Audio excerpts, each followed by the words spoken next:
Good day everyone, this is Jenny Almiñana together with my co-reporters Mr. Laressa, Ms. Crucilio, and Ms. Habalo to discuss the sociological perspective, the self as a product of society.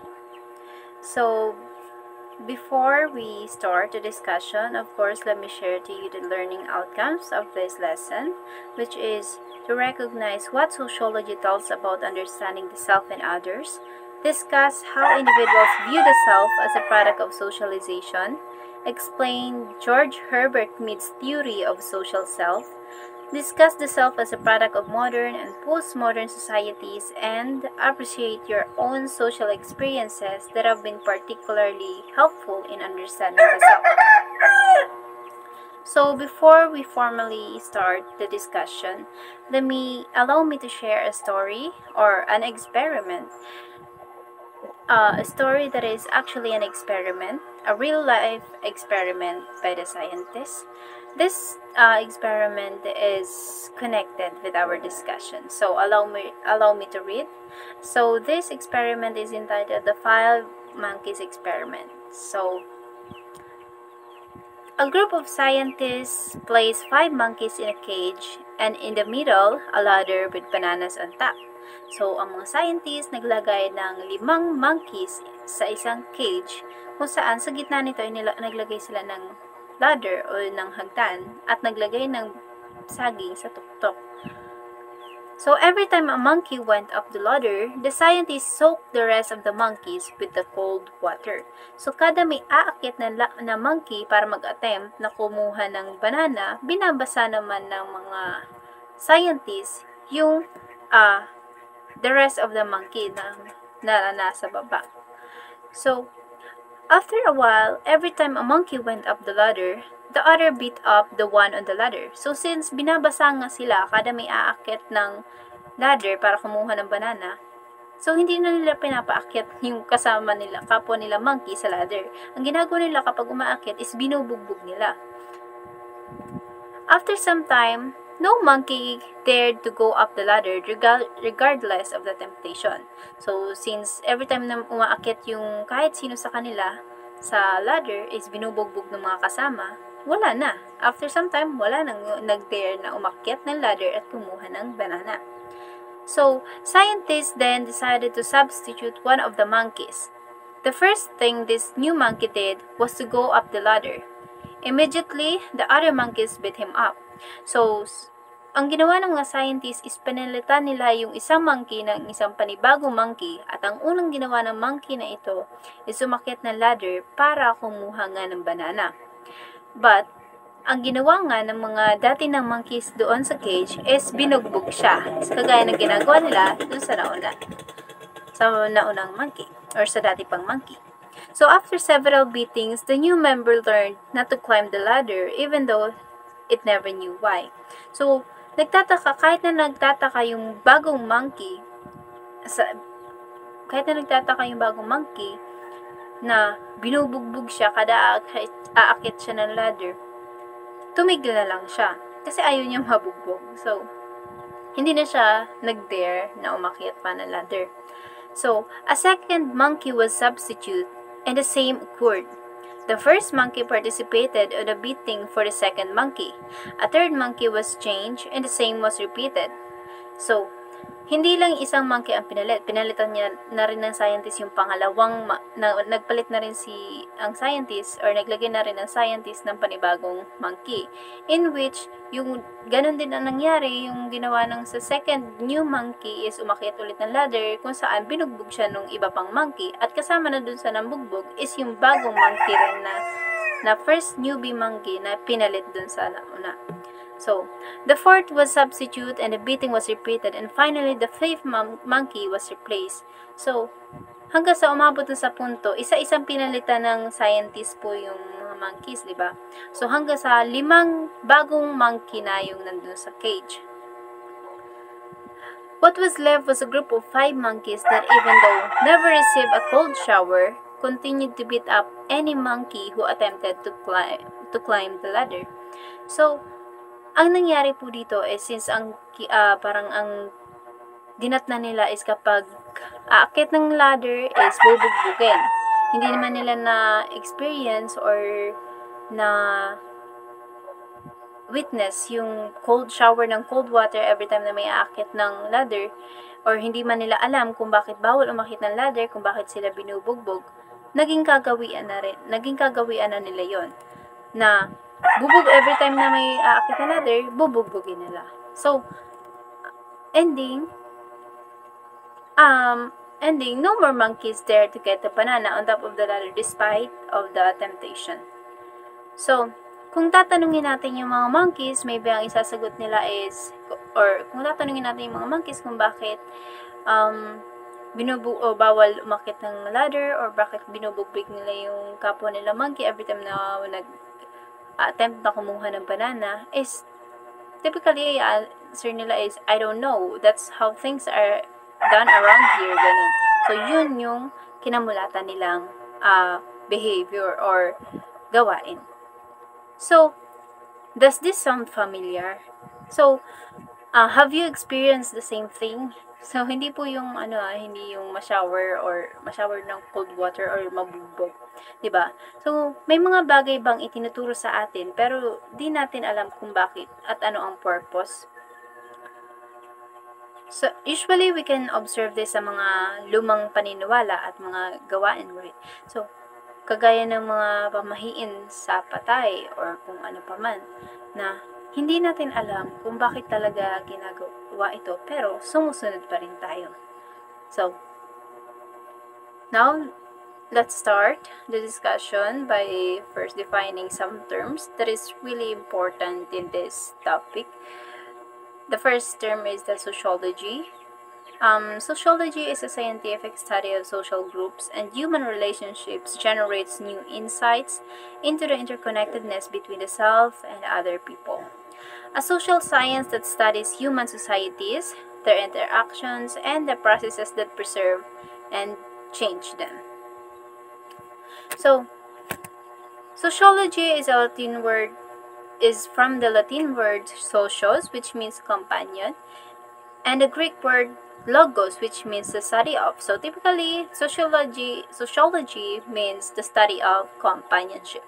So sa sociology, inaaral dito ang lipunan o society at yung ugnayan ng tao, interaction nila or interaction natin within the society. So sociologist naman is ito yung mga taong nag-offer ng theories to explain how the self emerges as a product of social experience. So, let me just read this statement from Jiddu Krishnamurti, which says, understanding of the self only arises in relationship, in watching yourself in relationship to people, ideas, and things, to trees, the earth, and the world around you and within me. Relationship is the mirror in which the self is revealed. Without self-knowledge, there is no basis for right thought and action. So, later on, madi-deeper natin yan. As we go on with our discussion, mas maintindahan natin yung statement nito, na ito. So now, let's start the discussion. Let's start. Sociological perspective. When we say sociological perspective of the self, it is based on the assumption that human behavior is influenced by group life.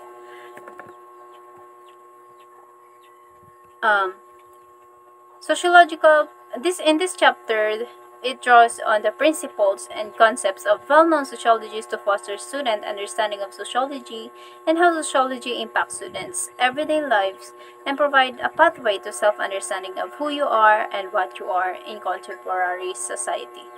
So, Charles Cooley.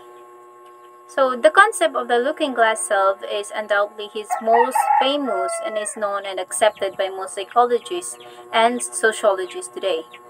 So, looking glass self is a term that is first used by Cooley in his work Human Nature and the Social Order in 1902. It highlights that the people whom a person interacts with become a mirror in which he or she views himself or herself. So, sa looking glass self, it is a process by which people evaluate themselves based on how others see them.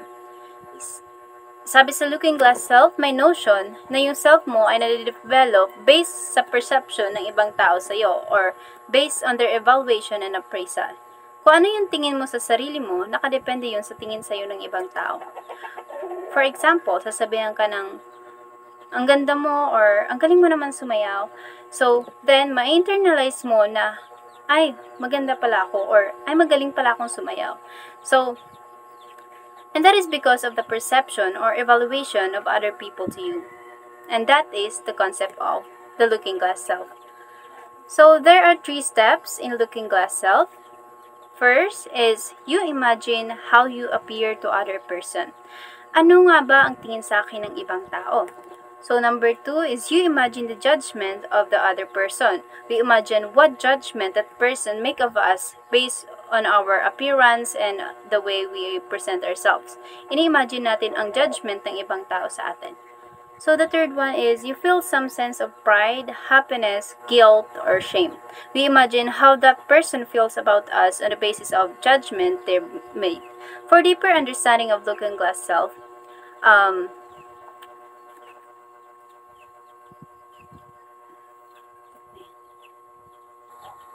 so, for deeper understanding of the Looking Glass Self, so, ito po yung example. So, meron tayong 4 na mirrors. So, nakaharap tayo sa 4 na mirrors in which each mirror represent other people. So, sa first mirror, for example, ito yung nanay mo. So, tingin sa'yo ng nanay mo is an angel. Tapos, sa pangalawang mirror, ito naman yung girlfriend mo or yung boyfriend mo, which sees you as, kunwari, a sweet boyfriend or a sweet girlfriend. So, sa isa naman is how my older brother or your sibling, how your siblings see you. Kung saan pwedeng makikita ka nila as putik na yan. For deeper understanding of Looking Glass Self, so meron tayo dito example in which imagine mo yung nasa middle na person as ikaw at yung 4 mirror represent the other people. So, kunyari sa first mirror, ito yung mother mo in which nakikita ka niya as an angel or mabait, ganyan. So, sa pangalawang mirror naman, dito yung how your girlfriend or your boyfriend sees you or yung sabi man na, or pwede rin yung friends, ganyan-ganyan. Na ikaw as a sweet boyfriend or sweet girlfriend. So, sa pangatlong mirror naman is how your older brother or your sibling, one of your sibling, how your sibling sees you. Kunyari, ikaw ay makulit, ganyan-ganyan. So, sa pang-apat naman, pwedeng nagre-represent yan how my ex-girlfriend or how your ex-boyfriend sees you, in which may parang demon side, ibig sabihin you're such a bad person for him or for her. So, yan yung sa the Looking Glass Self. So, parang ikaw nakaharap ka sa mirror na kung saan ang bawat mirror na yon iba't ibang tao yon, in which sa bawat mirror na yon hindi same person ang nakikita sa'yo. So, yun nga po, nakadepending yun sa kung paano tayo makita ng ibang tao, kung it's either sa mother, father, siblings, boyfriend, girlfriend, friends, teacher, and mga kaaway natin. So, ayun po. Yun po yung the concept of Looking Glass Self. So,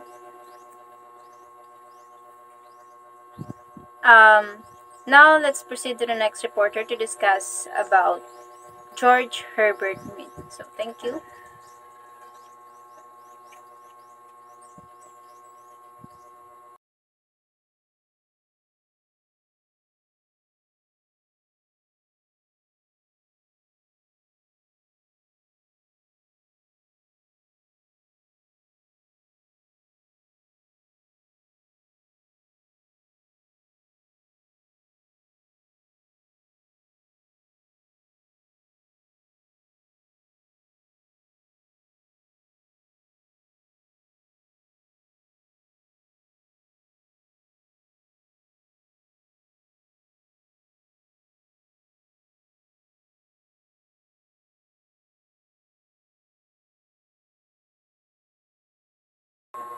For deeper understanding of looking glass self, so meron tayo ditong example in which imaginein mo yung nasa middle na person as ikaw at yung four mirrors represent the other people. So, kunyari sa first mirror, ito yung mother mo in which nakikita kanya as an angel or mabait, ganyan. So, sa pangalawang mirror naman, dito yung how your girlfriend or your boyfriend sees you or yung sabi man na, or pwede rin yung friends, ganyan-ganyan. Na, ikaw as a sweet boyfriend or sweet girlfriend. So, sa pangatlong mirror naman is how your older brother or your sibling, one of your sibling, how your sibling sees you. Kunyari, ikaw ay makulit, ganyan-ganyan. So, sa pang-apat naman, pwedeng nagre-represent yan how my ex-girlfriend or how your ex-boyfriend sees you, in which may parang demon side, ibig sabihin you're such a bad person for him or for her. So, yan yung sa the looking glass self.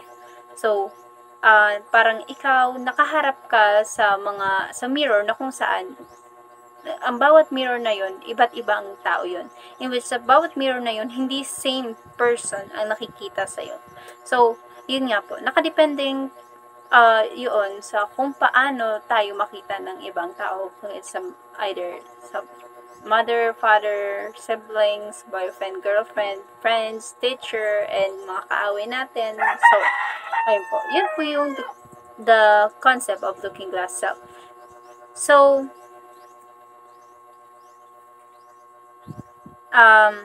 now let's proceed to the next reporter to discuss about George Herbert Mead. So, thank you. Now let's discuss about George Herbert Mead. George Herbert Mead was an American philosopher, sociologist, and psychologist who is primarily affiliated with the University of Chicago. He was one of the key figures in the development of pragmatism. So we have here the Mead's theory of the social self. According to Mead and Charles Cooley, the self is determined by people's social interactions. How one appears to others determine one's social identity or looking glass self. In other words, the stage is attached to the concept of developing self. Sabi pa dito, your self develops through interacting with others, through reflecting on that interaction, to thinking how others are perceiving you, and that helps you generate an image of yourself. The self is not present at birth. It develops only with social experience, in which language, gestures, and objects are used to communicate meaningfully. Now we have here the Mead's theory. Mead's theory has two parts. And what are those? The self-awareness and self-image. What is self-awareness?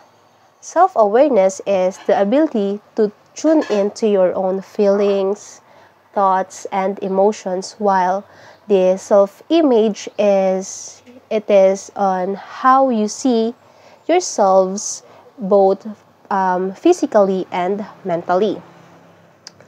Now let's move forward to the Mead's development of the self. We have three stages: the preparatory stage, play stage, and the game stage. These stages illustrate how children develop a sense of self through social interactions and their understanding of others' perspective on how they grow and mature. We have here first the preparatory stage. In this stage, the children are focused on imitating others around them, such as parents or siblings. They start to learn symbols and language, but they don't fully understand the meaning yet. Next is the play stage. It is capable for 3 to 5 years old. Once children reach this stage, usually around the age of 3 to 5, they begin to take on the roles of others during play. They start to understand symbols and can pretend to be different characters in various scenarios.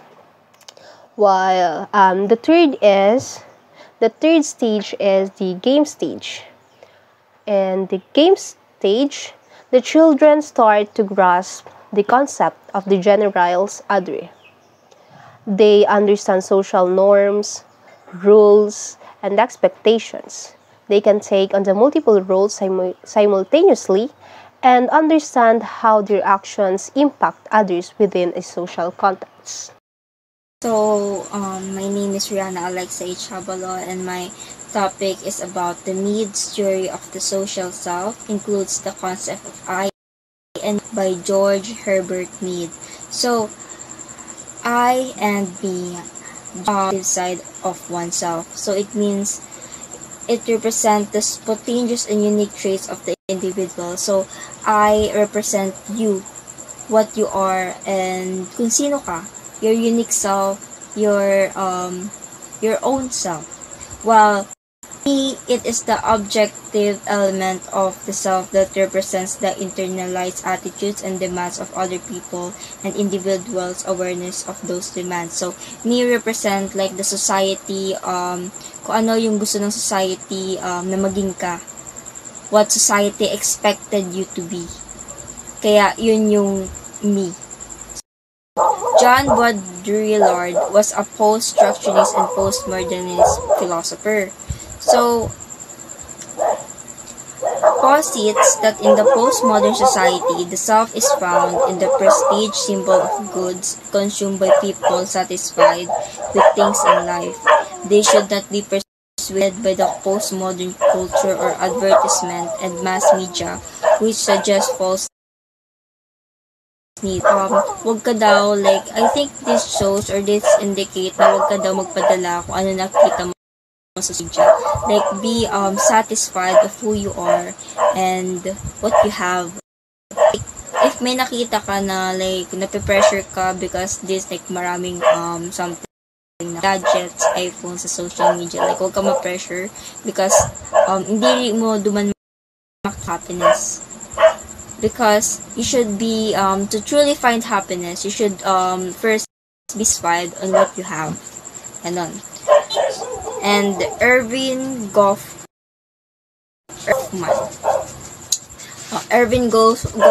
was a Canadian-American sociologist and writer. Sociologist means like a scholar who study human behavior, social behavior, ganun po. So, dramaturg is like another term or comes from the word drama. So, a dramaturg is a professional role in the field of theater and performance. The term dramaturg originates from the German word dramaturg, which means dramatic advisor or dramatic theory. So, yung dramaturg means it is an advisor of some theatrical film or theater. So, Erving Goffman believed that we use impression management to present to others as we hope to be perceived. So, he believed na yung expression na gusto natin, yung facial expression ata na gusto natin ipakita is ginagamit natin sa like pag we believe that we use impression management to present ourselves to others as we hope to be perceived. So ginagamit daw natin yung impression management or yung ating, I think, facial expression sa mga tao na gusto natin ipakita kung ano gusto lang natin like i-show sa inda. Each situation is a new scene and we perform different roles depending on who is present. So yung impression management is iba-ibang klaseng expression ang ipinapakita natin sa iba-ibang klaseng tao na nakakahalubilo natin. So yun, like if ever sa isang tao ganito yung expression ipinapakita natin, and sa ibang tao iba naman ang mga tao. Ang tao daw is like always nagagamit ng imprint or like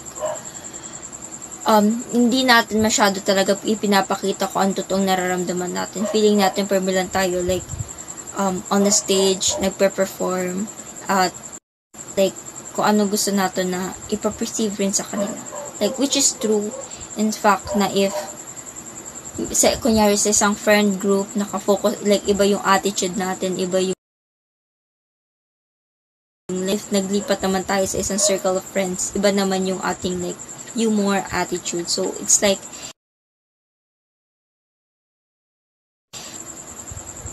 so, yun lang po. Thank you. And then, let's move on for that.